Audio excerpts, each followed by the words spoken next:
Your subconscious mind is an extremely powerful tool that you have been gifted. And when you understand how it works and you understand how to communicate with it, you'll realize that it's the key to achieving your life's biggest goals. It's literally like a cheat code for your life. Today, I'm going to share with you how you can influence your subconscious mind so that you can use this information to elevate yourself and to create the 2.0 version. In order to influence our subconscious, first we must understand the mind. Both are essential, but the subconscious mind is the powerhouse which is responsible for changing your life, which we'll get to shortly. The conscious mind refers to the thinking mind, which we use to get around in this world, to make sense of what's happening.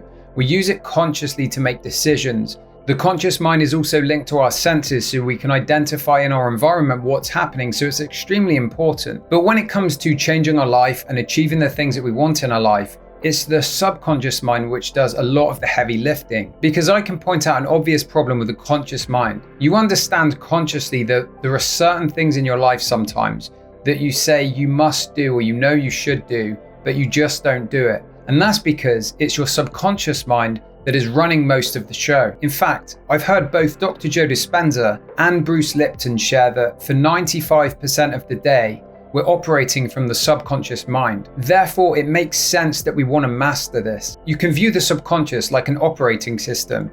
Think of it like a series of programs or habits or software that is running the show mostly on autopilot. And how this translates to your day-to-day life. If you think of certain habits such as brushing your teeth, taking a shower in the morning, making your food, driving the car to work, riding a bike, these things are habits. You don't have to think about them too much. In fact, most of the time you're doing a lot of these things automatically. But the subconscious isn't just about the physical habits and actions we take. It's also where we have our belief systems, our belief patterns that have been embedded from the past. Now, much of the programming in the subconscious is actually outdated. You know this simply by looking at your life. There'll be certain areas in your life where you haven't quite achieved the things that you want.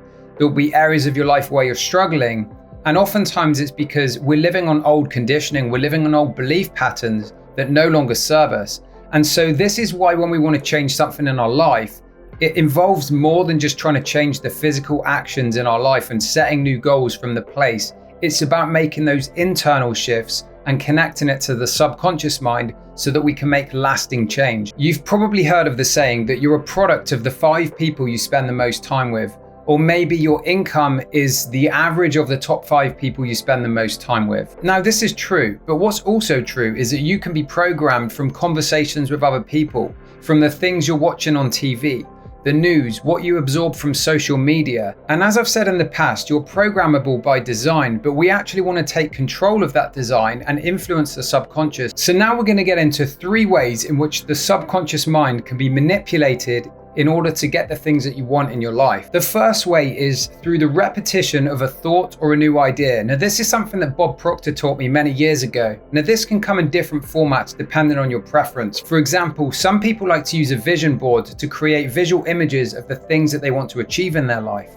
Some people prefer to write out what their ideal day looks like or a vision for their life, and maybe even the goals that you want to achieve. You can also watch videos of the things that you desire in your life to try and elicit certain emotions, but the key thing here is the repetition. Repetition is the mother of all skill. The more you do this stuff and you repeat it every single day over and over and over again, you start to rewire the subconscious mind. You may have heard of the saying that if you tell yourself a lie enough times, eventually you'll start to believe it. Well, why not tell yourself something positive enough times and start to train your mind to look for the things that you want in your life? The second way that you can influence the subconscious mind is through using affirmations, and specifically in the theta brainwave state. An affirmation can influence the subconscious mind through reprogramming with new messages. These messages or thoughts will turn into beliefs, which will then drive the behavior to match those beliefs. The theta brainwave state is like the doorway to the subconscious mind. This is when you're in that really sleepy state just before you drift off, and just as you're waking up in the morning. This is actually a perfect time to listen to affirmations or to say affirmations. Now, as I shared before, I made a video showing you how to make your own audio affirmations. And if you want to take things to the next level, you can also check out my affirmations course, which will be available real soon. And a third way that really enhances the influence over the subconscious mind is if you visualize images, listen to sounds, or to affirmations that specifically elicit emotion. In other words, emotion is the key. As Neville Goddard famously said, feeling is the secret. And depending on which practice you take, whether it's visualization, whether it's looking at vision board, or you're listening to affirmations, if you're able to tap into the feeling of what it would feel like, of the wish fulfilled, what are you trying to change in your life? And think about it from an identity perspective. Who do you need to be in order to achieve the things that you want? And think about what that would actually feel like if it's already happened. And the way to speed up this process is if you begin in your day-to-day life to look for evidence, to back up those new beliefs, to back up those ideas of the things that you want, and you will start to see some of these changes happen in your life. So really what this looks like is you take an idea of something that you want in your life. You imagine what it would feel like. You imagine who you need to be. You start to affirm these things to yourself. You start to see them. You start to repeat them daily, whether it's visual, whether it's audio, whether you're watching videos, whether you're reading a script that you've written about your ideal life, or you're reading through the script that you've created of the 2.0 version of yourself. You need to tap into the emotions of it. You need to repeat that daily. And then you can start to look for evidence in your day-to-day life, prove to yourself through your actions and your habits that you are becoming the person that you want. And then you will start to see these changes happen in your life. And if you want to make your own audio affirmations, be sure to check out the links in the description. And if you want to take them to the next level, then be sure to check out my upcoming course. Thanks again for watching, and I'll see you next time.